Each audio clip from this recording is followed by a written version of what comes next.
এটা নিশ্চয়ই ওই ইচ্ছাধারী নাগিনের গুহা। তারপর মণিমালা আবার মনুষ্য রূপ ধারণ করে নিনিকে নিয়ে সেই গুহার সামনে যায় আর বলে, নাগিনী, নাগিনী, দয়া করে একবার বেরিয়ে আসুন, আমার যে আপনাকে খুব প্রয়োজন। মণিমালার ডাক শুনে ইচ্ছাধারী নাগিন তার কিছু সাঙ্গপাঙ্গ নিয়ে বেরিয়ে আসে। কে তুই? তোর এত বড় সাহস, তুই কিনা আমার গুহার সামনে এসেছিস? আজ পর্যন্ত এই গুহার সামনে কেউ আসতে পারেনি।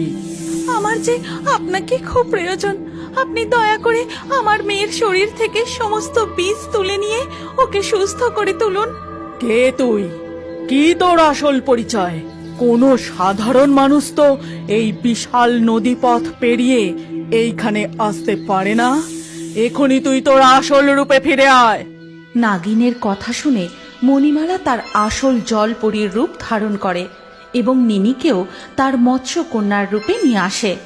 নিনি এবং মণিমালার এমন অদ্ভুত মৎস্যরূপ দেখে নাগিনের এক সাঙ্গ বলে, আরে, মাছের লেজ বিশিষ্ট মানুষের দেহ, এই প্রাণীটি নিশ্চয় খুব সুস্বাদু খেতে হবে। আমি এক্ষুনি এক ছবল বসাবো, তারপর আমরা সবাই মিলে এর মাংস ভাগাভাগি করে খাবো। এই কথা বলে গোখরো সাপ যেই মণিমালাকে ছোবল বসাতে যায়, গোখরো, আমার অনুমতি না নিয়ে তুই কোন সাহসে ওকে ছোবল বসাতে যাস? এক্ষুনি এখান থেকে চলে যা। গোখরো সাপ সেখানেই থেমে যায়। তখন নাগিনী মণিমালাকে বলে, বুঝতে পেরেছি, তুই নীল সাগরের তলদেশ থেকে এসেছিস। স্থলভাগের এই স্থানে আমার দুর্লভ নাগমণিকে গোপন রাখতে রাখতে আমি অতিষ্ঠ হয়ে উঠেছি।